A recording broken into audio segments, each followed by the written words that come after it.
I sit here innocently hearing this person introduced, and it sounds like the job, the career of somebody who couldn't keep a job. And it's true that I've spent a lot of time in the public sector, but I've also been in the private sector and in the nonprofit sector. And it does give me kind of an interesting perspective. I've also had a lot of international experience. I've spent half my career overseas, and that's made me aware of the importance of picking up cultural cues. So having picked up cultural cues, I have to start this presentation by saying howdy. Howdy. Yeah. Good. All right. I like that. We need to do something. We have to figure out what the equivalent is at APLU. I think that's a great you know, Elsa left out one important thing, which is that I'm a native Texan, and so being here is a double pleasure. Is to be with professional colleagues and people that I respect. Extraordinary reservoir of expertise here, but also it's coming back to Texas. I grew up around Wichita Falls, and in high school, you know, we thought about what? Football. We thought about girls. We thought about pickup trucks, and people who thought beyond high school thought about Texas A&M. I mean, it really was. I think I was probably 15 before I realized there was another university besides Texas A&M. It was high school, and if you're going to do something else, it was A&M. So it's good to be back. And I do feel like I'm coming back. I appreciate that. When I was at Rice, A&M was the place up the road that had the band that shook the stadium and occasionally took University of Texas to task like Rice never could, and so on the football field. In the Foreign Service, I ran into A&M in many countries, consistent, high-quality partner in the development business. And at APLU, of course, we've got 218 members, but somehow there's never a day that doesn't go by without A&M, Texas A&M being mentioned several times. So you folks do have an enormous reputation. And, you know, Elsa, as you say, that reputation is a terrific asset, but, you know, it's a bit of a burden also, because it's easy to say, well, you know, we've got that reputation. And there are lots of hungry organizations out there who don't have that reputation. I mean, Virginia Tech, there was a time not too long ago when people said, well, maybe it was 15 years ago, but people were saying, Virginia Tech who? And now you've got a portfolio of $100 million in the international arena. So there are other Virginia Techs out there today. So the reputation that you have is really important. Well, Elsa, you fortunately did an awful lot of what I want to cover, but I think we can bring some different perspectives. You and Ed and Julie have suggested that I do two things. One, that I bring Washington perspective. And if you read the paper these days, you wonder if there is such a thing as a Washington perspective on anything. And if it looks that way from here, be in Washington, and you really wonder if there is such a thing as a Washington perspective on anything. And the other thing you've said is to go over in a little more detail the research agenda that's emerging from this process, that Feed the Future process that Elsa's been talking about. Well, I feel a little daunted on both accounts. On the Washington perspective, I'm not sure that there is one, although I'll give you what it looks like from my perspective.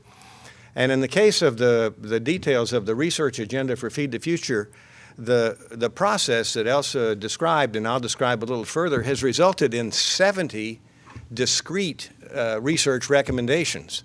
And these are things not at the broader level that Elsa described, but down to the level of, you know, nitrogen fixation by genetic modification of rebosia.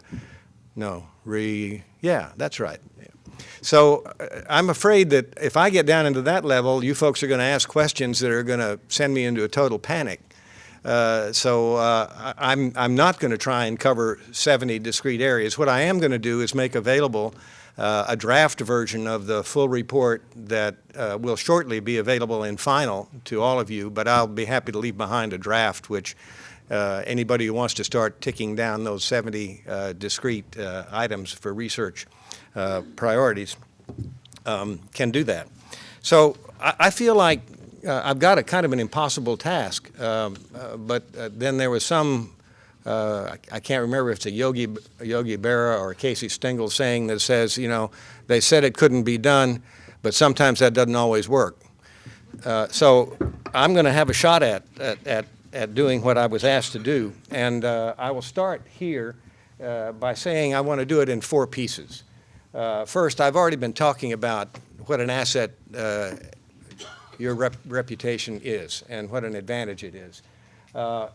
We've also talked about a somewhat more favorable environment that exists because agriculture and university involvement in international agriculture and international development took a little bit of a slump for a while, and it's back up. And so there is a favorable environment. We can talk a little about that. But also the fact that it's a more challenging environment, and there's no question of that. And finally, so what?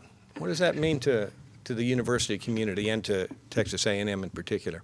And Kristen, I want to thank you for having, I thought I had this really cute slideshow with internal links jumping back and forth, and realized that that just wasn't going to work. And in about 2 or 3 minutes, Kristen managed to rearrange all the slides, and we're going to see how that works. But I appreciate your help. That was really great. But we may be bouncing around a little more than normal. So let me just sort of start off by going to the more favorable environment and what's involved. Why don't we put those up? Well, that's fine. We'll just do it that way. First, agriculture has been rediscovered. 25 years ago, agriculture was receiving about $2 billion, and it was about 15% of the foreign aid budget 25 years ago. And around the turn of the century, about 2000 or 2001, that had dropped down to something like $200 million rather than $2 billion, and 1% of the budget. Now it's come back up to about $1.5 billion and 5% of the budget. So if we had a curve, it would look like boom and then sort of back up. Not back up to where it used to be, and certainly not back up to where it used to be in terms of the funds that built capacity in our land-grant universities to engage in international development. But a lot better environment than we've had in the recent past, over the last decade, say. And that's an important opportunity. Question is that curve going to continue to be a roller coaster? Well, I don't think so. I don't think so. There are 1 billion hungry people out there, and that's an important part of the world we live in, an increasingly globalizing world, and an important part of our foreign policy. And although we are in a time of budget constraints, and that's going to be a problem, there's no question that this is not an issue which is going to fade again, in my opinion. And the other thing that's really important is that during that period of slump, the U.S. government lost its internal capacity to do an awful lot of what folks in this room can do. So I think the role of the universities in international agriculture is not going to fade again. It will not meet the high ambitions that we had for it when we thought we were going to have a lot more money than looks like we're going to have now. Elsa's correct in saying that the budget pressures are really going to be felt. But let's go to the next one. We'll talk the process one. There we go.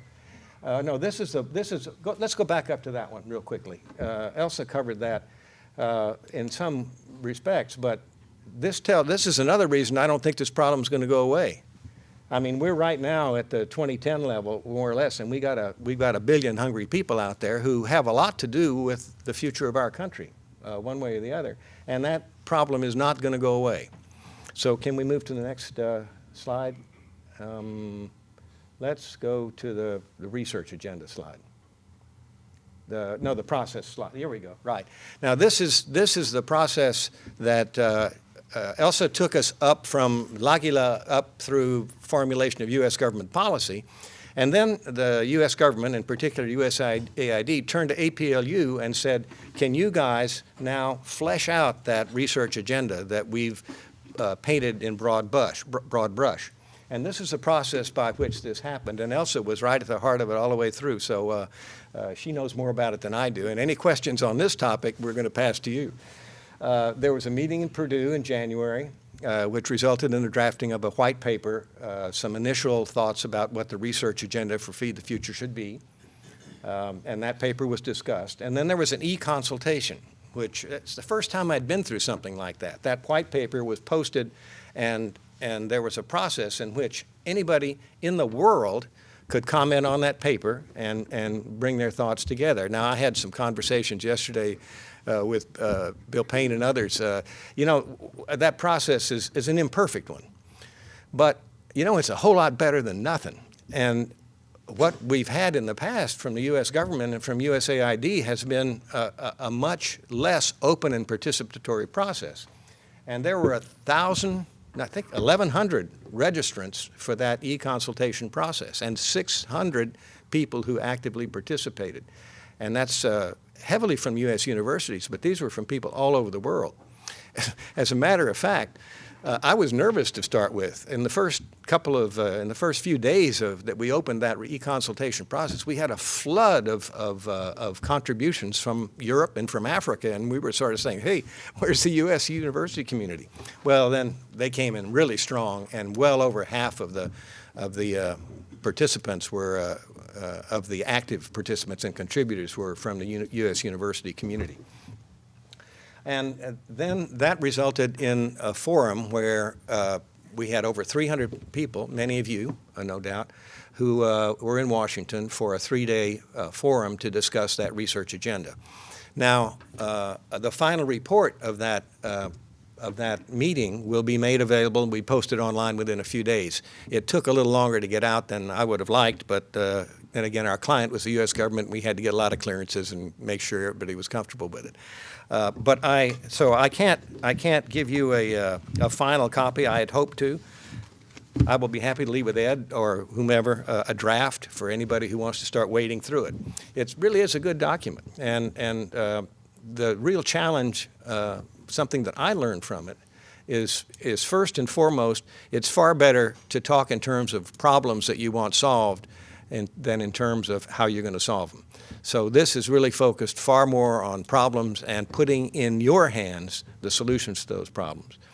And frankly, you can't talk about a research agenda without talking about much broader issues like the importance of human and institutional capacity building and issues like that. So you'll find a lot of discussion of underlying issues rather than precise, really targeted research topics in the report. I want to let's go to the next slide, Kristen. Let's go to the content. Let's see. Okay. Well, we can, 10 research, there are 10 broad research challenges that come out of that report, and 5 programmatic suggestions and some cross-cutting issues. We can move on. We've kind of covered this. These are the criteria that AID has said they want to use in choosing where they're going to invest from among those 70 research topics. And you can look at this. I won't go down this full list. These are sort of predictable. Relevance to poverty, whether you're going to something that's going to succeed, cost benefit, sustainability, et cetera. Christian? Now these are the 4 geographic areas that were on Elsa's map. Across the applicable research topics will be applied across. This is the vertical element of the matrix, if you want to call that. If you call the horizontal elements can be the research topics, and these are the areas where they're going to want to emphasize their application. Let's move on. Now, Elsa also talked about BIFAD, which is Title 12. Title 12, Ed Price is a master of Title 12, been responsible for a lot of what's in it these days. The BIFAD board members, you see Elsa is prominent among them. BIFAD is the organization that's created by Title 12 in law as an advisor to the administrator of AID. And various AID administrators have used or BIFAD in different ways to a greater or lesser degree. I have never heard any AID administrator talk more ambitiously and aggressively and in an empowering fashion to the members of BIFAD than this current administrator. The proof is in the pudding, and we'll see how it plays out over time, but he has been crystal clear in saying that he wants these distinguished members of our community to advise him and to tell him where he's going right and where he's going wrong and where he needs to go in a different direction. And I believe it. We will see next week in Des Moines. There's another meeting of the BIFAD at the World Food Prize. Some of you are probably going to be there. It's an open meeting. It's a public meeting. Come and participate. I'm very optimistic about the power of BIFAD under these circumstances. As Elsa pointed out, these are presidential appointees, and the administrator of AID has said, I want you to not only advise me, but I want you to go out and communicate on your campuses, because the university, the expertise of the university community is critical to the success of our Feed the Future and broader and more broadly within AID. One thing worth pointing out, Title 12, which is the legal framework for BIFAD, establishes a mutual obligation. The United States government is going to look carefully at the university community to be involved in international development. But the university community is also enjoined to put international activities up with a level of research and extension in terms of its own internal priorities. And I hear from the purpose of this session here is to make sure that you're reaching across all the parts of the international agriculture community here at A&M and mobilizing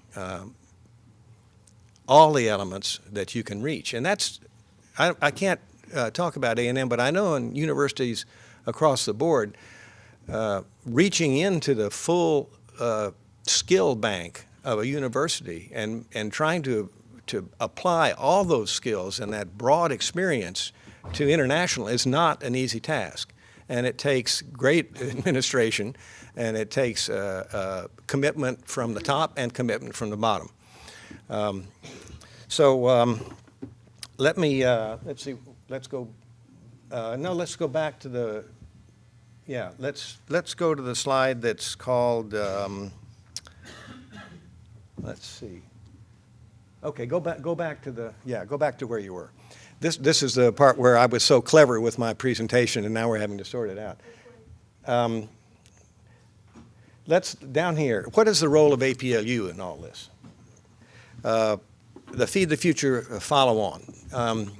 Elsa pointed out that, no, go back, yeah, let's go to where we were. Right. There we go. Let's keep it here for just a second.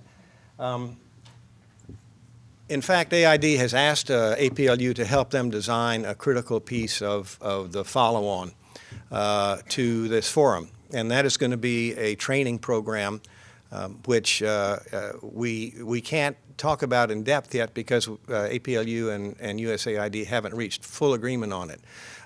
We are not going to be we APLU are not going to be the executors of this program, but we are helping to design it in a way that maximizes the ability of U.S. universities to participate and to take the lead in the training.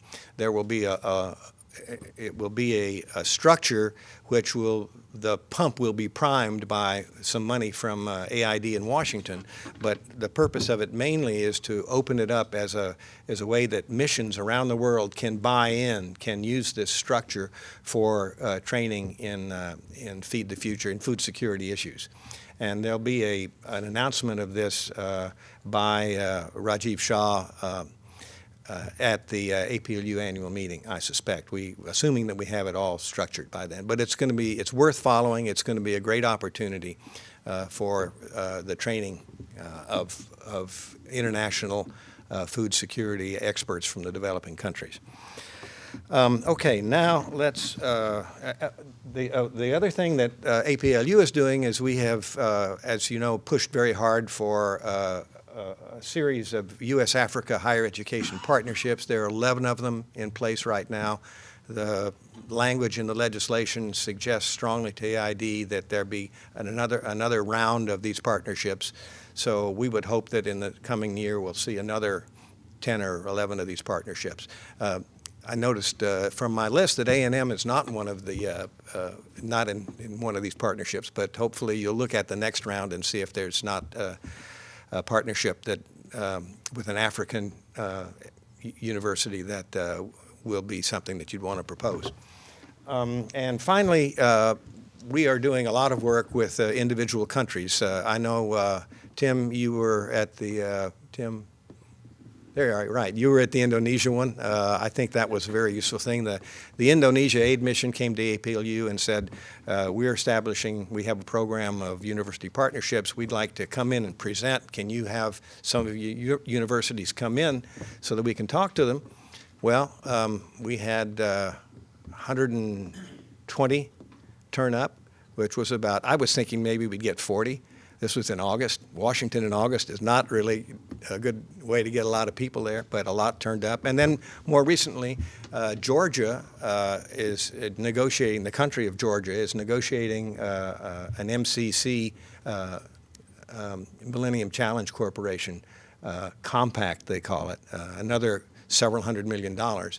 And Georgia wants to start a new high-tech university that focuses not agriculture would be part of it, but it's really high-tech is what they're thinking about.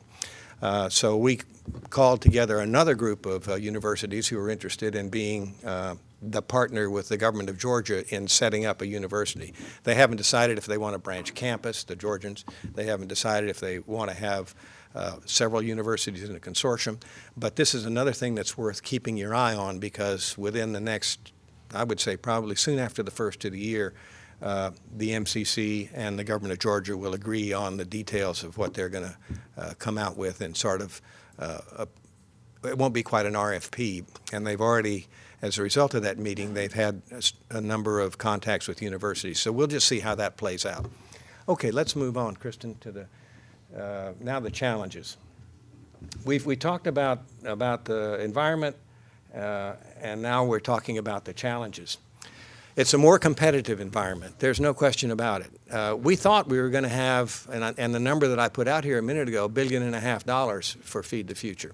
And in fact, we don't really know what's going to happen, but it's going to be less than that. The Washington environment is such that nobody's emerging unscathed from the budget cutting. And for better or for worse, and of course for worse from our perspective, foreign aid's not going to escape. You know, most of the people, there was a survey, most of the people in this country think that we spend 25% of our budget on foreign assistance. The truth is less than 1% of our budget on foreign assistance. But the people who think that we're spending 25% say, well, you know, we should cut it to at least 10%. They think 10% is a good figure. Well, it's 1%. I keep thinking we should negotiate it down to 5. So there's a misunderstanding abroad in our country about foreign assistance. It's a minuscule piece of what we actually spend, and it's so vital for our national interests, not just for the fact that we've got 1 billion hungry people out there. Can we move on to the next?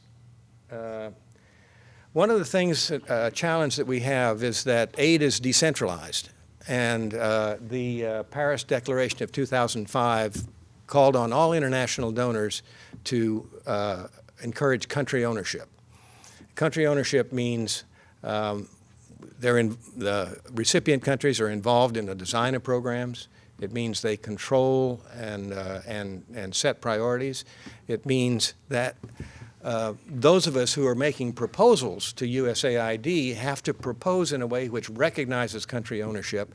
And that means not only do we train, but we train and we transfer responsibility for execution over time. So country ownership is a key element. I know Brian Cole is, we talked about this a little bit yesterday, is very aware of this, but it's something that we all have to be aware of. It's the opposite of we're going to come in here and fix you. It's we're going to come in and we're going to talk to you and we're going to ask what it is that's important to you, and we're going to figure out how you fully own the design process and the execution process and the results. Can we move on? And so that's a more challenging environment. So what does that mean? What does that mean to us?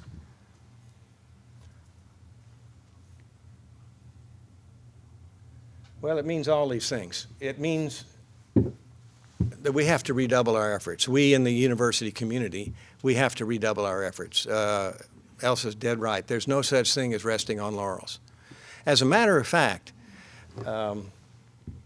there's a bias in AID, if in any direction, to reach out to new players, to smaller universities, and to NGOs. And so in a sense, if you've been a dominant player in an area for a long period of time, you've got an extra burden. There's a real struggle between different parts of AID. The technical parts of AID say, wait a minute, I want to go with people I know who can execute. And that's outfits like Texas A&M. But there's another group of people who are saying, wait a minute, let's spread it around. We don't know. We may have other Virginia Techs hiding behind the fact that they haven't gotten their act together yet. So let's encourage them to get their act together. So having momentum and having a reputation is important, but it's in another way you have to think about it as something that you have to overcome. And that is true in terms of preparation. That means doing your homework. That means knowing the country context, not just the technical substance. And when you do your proposals, that has to come through.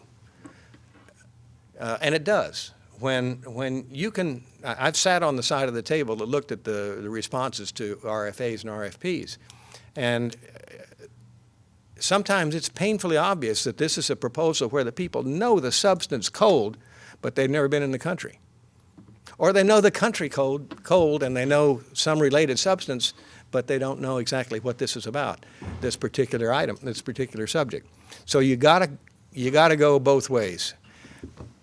And in execution, there's nothing like performance. And as a matter of fact, if you don't perform, it doesn't matter how good your proposal was. So your reputation ultimately depends on how well you execute. What are the standards that you have to worry about in today's proposals and executions? Consistent quality, obviously. Conviction. You know you can do it. That comes through too. You can't write at the opening of your proposal, I know we can do this. But it comes through. When an organization knows they can do it, it comes through. And the conviction that it matters also has to be something that conveys. It's absolutely critical that you be convinced that you know you can do it and that it can make a difference. Let's go to the next page. And finally, what are the challenges to the universities? And that, Elsa, I didn't coordinate this ahead of time, but it's amazing how we come down. You've got to maintain the commitment. And across universities, there is a generational challenge. We have a lot of people who've been in this business now for 30 and 40 years, but they're not going to be with us forever. And those people have an obligation to keep the faith and to be looking over their shoulders at the people who are coming up behind them and making sure that the generational shifts happen within universities, within any organization this happens, of course. But I see it particularly as a challenge in the university community. And finally, it's critical that you do an inventory of skills so that you know what it is that you've got. And I've found university after university astounded at what they had on staff that they didn't know about. when you go out to get that inventory put together. Well, that's about. I've used up my time, and I've used up what I've got to cover, and I'm sitting here thinking that this is Borlaug is the name that we're invoking, and as I sit down, I want to also invoke Norm Borlaug. One of the quotes and forgive me, those of you who know his quotes, it's a rough paraphrase, but he talked about being, whenever people turned to him as an individual, he would deflect the credit, and he would say, no, I'm part of a team of thousands working with an army of millions in a long and quiet war. And I think that's pretty close to the quote, and it's certainly one that I've had in my mind for a long time. And it is a long and a quiet war, and it only is not quiet in two circumstances. One is when you have a dramatic breakthrough, and those are very rare. Most of the time, it's a long and quiet struggle, and it only gets noisy when there's a big breakthrough or when you have a famine in Ethiopia or in the Horn of Africa, or when it dawns on somebody that you've got a billion hungry people out there that need our attention, and for whom there's a lot that can be done. So anyhow, I congratulate you all for being, I think you fit in Borlaug's thousands of experts working with the army of millions of beneficiaries. And I thank you for it, and I look forward to spending more time with you and being in contact.